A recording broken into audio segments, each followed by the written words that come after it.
দৈনিক ইত্তেফাক একটা অন্যরকম রিপোর্ট করেছে।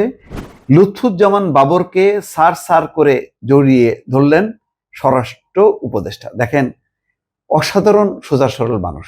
আমি এই লোকটাকে অত্যন্ত পছন্দ করি, তার সারল্য। কেন যে তার পদত্যাগ দাবি করছে গণ অধিকার পরিষদ, কিন্তু বিষয়টা দেখেন, তার সারল্য দেখেন। তিনি তো মন্ত্রীর পদমর্যাদায়, তিনি তো তার চেয়ারে বসে থাকতে পারতেন, কিন্তু 17 কি 21 বছর পর সাবেক স্বরাষ্ট্রমন্ত্রী লুৎফুজ্জামান বাবর তিনি গেছেন তারেক রহমানের নিরাপত্তার ব্যাপারে। তারেক রহমান যেহেতু দেশে আসবেন সেই ব্যাপারে বিকাল 4:22 তিনি স্বরাষ্ট্র উপদেষ্টা জাহাঙ্গীর আলম চৌধুরীর সঙ্গে সৌজন্য সাক্ষাৎ করেন। অপ্রত্যাশিত এই সাক্ষাৎকে আরো আলোচনার কেন্দ্রে নিয়ে যায় একটি মুহূর্ত। বাবরকে দেখে স্বরাষ্ট্র উপদেষ্টা উঠে দাঁড়িয়ে তাকে সার সার করে জড়িয়ে ধরেন। দেখেন, চিন্তা করতে পারেন কত সারল্য আছে এই মানুষটার। বিন্দু মাত্র চিন্তা করলো না যে আমি এখন কোন পদে ছিল। এমনকি উনি এই পদে না থাকলেও তিনি একজন লেফটেন্যান্ট জেনারেল, সেনাবাহিনীর একজন শীর্ষ কর্মকর্তা, অবসরপ্রাপ্ত।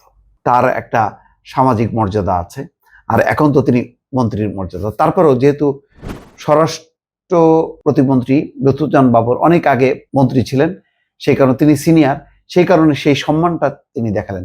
এই সম্মানটা দেখে স্বরাষ্ট্র উপদেষ্টা জাহাঙ্গীর আলম চৌধুরী কিন্তু ছোট হননি, বরং অনেক বড় হলেন।